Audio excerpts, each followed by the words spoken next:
I am a writing coach, and what a writing coach means is that I help students write the way it makes sense to them.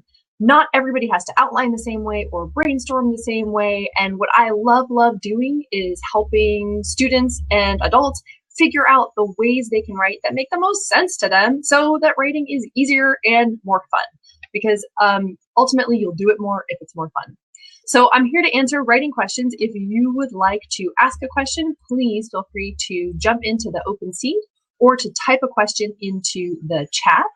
And I'm also just going to be answering questions that I get frequently from my writing students, so that if you're not sure what your question is, you can at least get some inspiration from those. Sometimes the hardest part is that we don't know what our questions are. We know we're stuck, but we're so stuck we don't even know what to ask.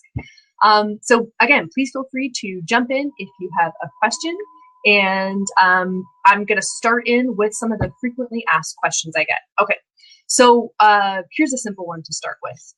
Can I use because at the beginning of my sentence? What's up with that? Probably at some point back in 2nd or 3rd grade, a teacher of yours told you you can't start a sentence with because. And the reason is that you were probably writing sentences that sounded like this. Because I like cheese, or because my dog is cute. And as you can hear, those are not complete thoughts.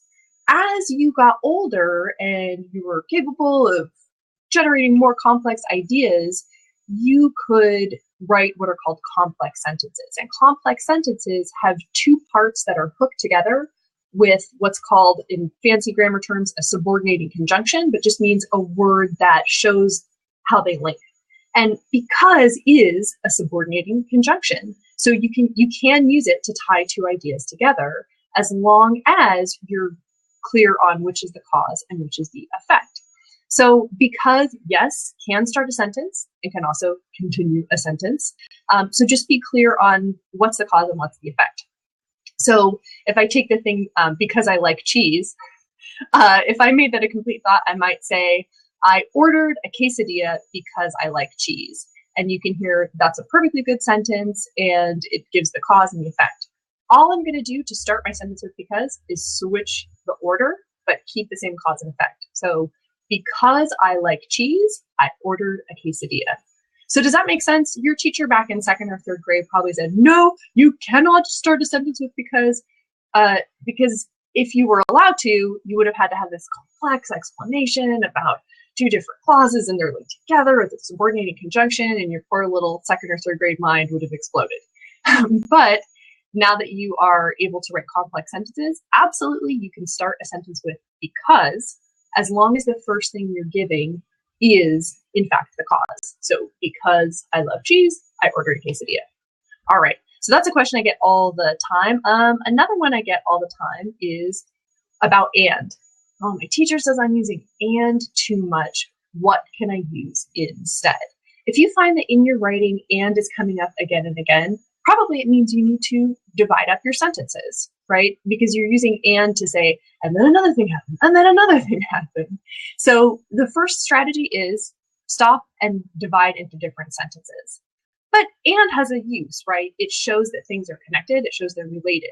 And if you divide your thoughts into 2 sentences, you might be losing that relationship. So what you can do is to use a transition word or a transition phrase to show you are continuing the same thought, or to show even more ways that your thoughts are connected. A simple way to show you're continuing a thought is to start a new sentence with in addition, or additionally, or similarly, right? So that lets you start a brand new sentence, but still say, hey guys, remember that first thing I said? This next thing is related to it. But you can get into even more interesting relationships. Maybe the first piece of information actually caused the second piece to happen. In that case, you might start your next sentence with as a result. So when you find yourself wanting to give that connection with an and, instead look for a starting transition phrase. Okie doke. So again, if you have a question and you want to chime in with it, please put it in the chat or jump into the open seat. I welcome you. Another question I get all the time is, I should be using the thesaurus, right? Which is not so much a question as a belief. And it's really easy to get online, of course, and use thesaurus.com or any number of other online resources. And they make it really easy to find replacements for the words you're using. And a lot of writers think that a thesaurus will make their writing sound more sophisticated. The problem is, if our writing sounds too sophisticated, it sounds clumsy, right? It doesn't sound as if it's our natural voice. And, maybe that will just result in your teacher being kind of annoyed with the fact that you're using words that don't quite make sense, but you might even get into issues of, is this your writing? This doesn't sound like the way you write. And of course, plagiarism is a big deal and a big no-no. So how can the thesaurus be useful? Well, not if you look up a word and go, ooh, look at that fancy 5-syllable replacement. I think I'll go ahead and stick it in. I've never heard of that word before, but it sure is long and fancy. No, that's not going to help your writing. But a thesaurus is fantastic when your brain kind of stalls and you're writing and the only thing you can think of is good, right? Atticus is a good lawyer or a good dad. Oh, good. That's such a common, banal word. It really doesn't mean anything, right? Good means so much that it means nothing, because a good sandwich is very different from a good book, which is very different from a good leader. So when your brain gets kind of in that stuck mode, great time to get online or a book, shocking. Some people still use them, but to grab a thesaurus of one kind or another and to just jog your memory. But you have to be smart. Once you get to a listing of other possible words, make sure you find one that has the same contextual meaning or can be used in the same context and has the right connotation. So going back to my sandwich versus friend versus leader example, I wouldn't want to talk about a delicious leader, but I could certainly talk about a delicious sandwich. And I wouldn't want to talk about a capable sandwich, but I could talk about a capable leader. And maybe for friend, a good friend means a kind friend or a compassionate friend. So great to use a thesaurus to kind of jog your memory and get you inspired to think about words. But you don't want to just use it as a free-for-all menu. And you also don't want to overuse it. You can really tell in somebody's writing when there's too much emphasis placed on finding an exciting adjective and not enough on the idea. In most cases, just say what you mean and get your idea across clearly. Okay, other questions I get. When can I use an inspirational quote to start my essay, right? This is one of the hardest places of an essay, the beginning. The end is also hard, and the middle is not always a picnic. But starting out with a really strong hook, a way to get the reader engaged, is tricky. So a lot of students like to use some kind of inspirational quote. And again, that's easier to do than ever, because you could get online and you could do a search for quote friendship and you'll get a gajillion hits back and you go, oh, some guy once said that friendship is just like a hat. Oh, fantastic. I'm going to start my essay with that. I don't know why friendship would be just like a hat, but it's a good, ridiculous example that will help you remember why you don't always want to start with a quote. But the thing is, if we don't know who that guy is and why we should care about his opinion about friendship, that quote is not helping your cause. So it might feel like you're off the hook because you go, well, somebody else already had this brilliant thought about friendship. And firstly, my example was far from brilliant. But secondly, if we don't know who that author is, and if that quote's author is not somebody we trust about the topic, that quote is worse than useless. So the first thing you should do when you're considering using a quote as a hook for an essay is double check with your teacher, because this can be a personal preference. And some English teachers will tell you, I never, ever want to see a quote at the beginning of your essay as a hook. It's just off the table. So first, just check with your teacher, is that even possible? And then the second question to ask is a quote relevant? Does it actually connect with my topic? If I just do a search for friendship, I'm writing about the theme of friendship and To Kill a Mockingbird, and I just did search for friendship, and I find a quote that is in no way related to my central argument, but just happens to have the word friendship, forget it, scrap it. It's not going to help get your reader thinking about the themes you want him or her to think about. Okay, so then the next criterion would be, does the quote, so let's say it's relevant and your teacher will allow you to use quotes. The next question is, does it come from someone we respect or whose opinions about this topic we respect? Or does it come from somebody who is respected in general?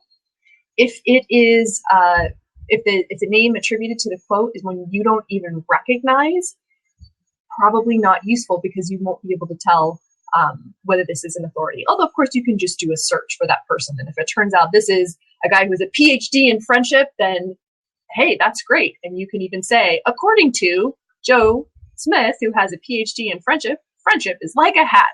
And you say, okay, great. You gave an expert opinion on that. There are a lot of other ways to start your essay and to come up with a great hook. So unless that quote is really speaking to you, I would say avoid it. All right, I'm just going to pause and remind people I welcome your questions. If you want to throw in a question in the chat or pop into the open seat and ask a writing question, a grammar question, something about essays, something about sentence structure, please feel free, go ahead. Otherwise, I'm going to just keep going through the frequently asked questions I get. And I'll also pause here and let you know that I have a resource that's available that you can get for absolutely free on my website that's called the Get More Points Essay Checklist. And the whole point of this essay checklist is that it has your back. So when you're writing an essay, you're focusing on a lot of skills at the same time. You're really thinking with a lot of different parts of your brain. And so it's easy for something to go by the wayside. And the essay checklist is a really comprehensive list of everything you need to make sure you address before you turn in your essay.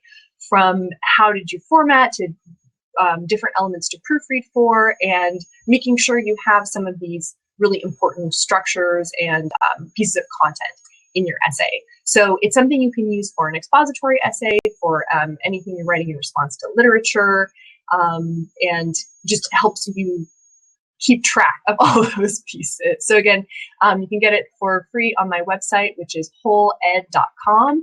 And I will grab the link and put it right in the chat for you as well, so that you can get it. Okay. And if you go ahead and get that free checklist, you'll also be signed up for my mailing list. And I talk about, in my weekly blogs, I talk about writing topics, how to get on top of college applications, how to write a great personal statement, pitfalls of essay writing and of personal statement writing, how to plan better essays, how to beat procrastination, and a lot of topics that I actually get from my writing students. When people tell me what they're struggling with, I say, ooh, that would make a good topic, because if you have that question, I bet somebody else has that. All right, so I hope you will check out the Get More Points essay checklist. And let's see, the last frequently asked question I get is one that requires a little bit of a longer explanation. So I saved it for last, and I'm going to kind of walk you through it. And the question is, when I'm writing a persuasive essay, what do I do if I can't, like I don't have any ideas for the counter argument and rebuttal? So let me back up for a minute. When you're writing a persuasive essay, the general structure, and it can vary somewhat, but the general structure is you give your position, and then you present two reasons in favor of your position. And in the third body paragraph, you present the counter argument and your rebuttal, right? Here's what the opposition thinks, and then here's why those people don't know what they're talking about, and I'm really right. And it's difficult often to come up with that counter argument rebuttal, especially if it's not a controversial topic. If you are, let's say, practicing for the ACT essay and you're writing a persuasive argument, you're going to be covered because they'll give you some sample perspectives, and there will always be one dissenting idea, right? So you know what the controversy is. But if you don't know what the controversy is, or if you just can't think of how you could respond to a controversy, here's the trick you can use.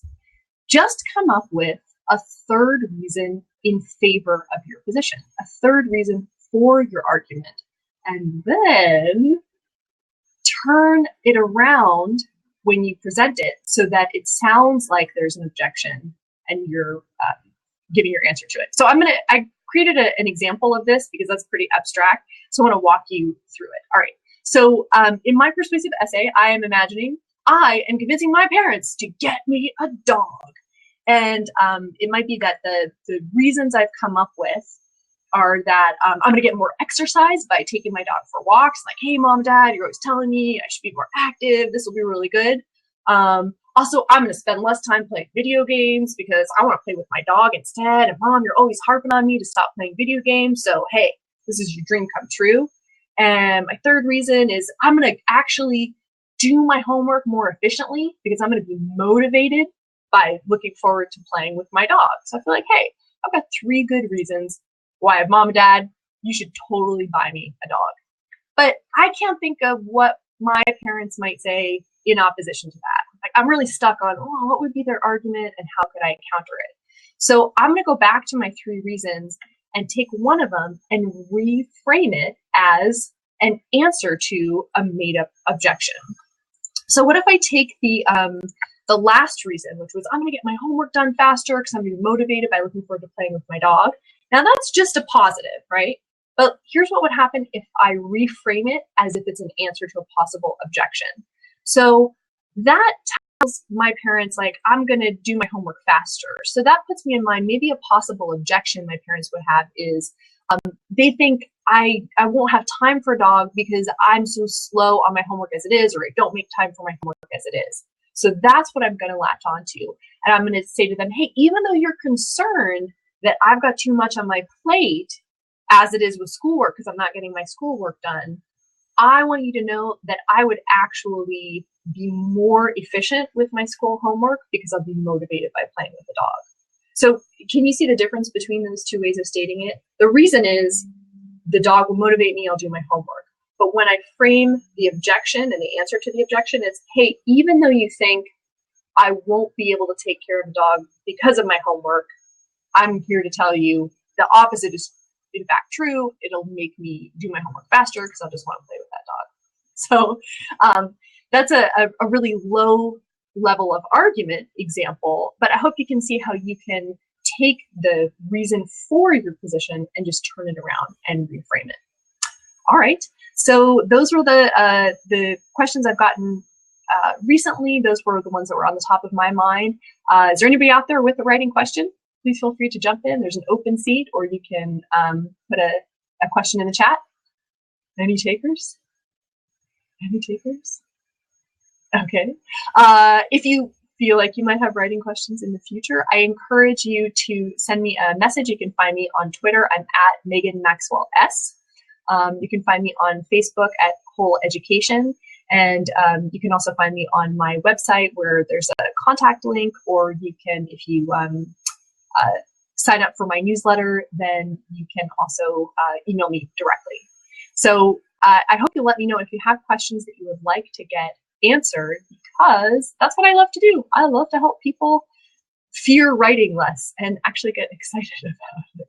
And don't forget, you can get a copy of the Get More Points essay checklist at the link in the chat over at wholeed.com/essay checklist.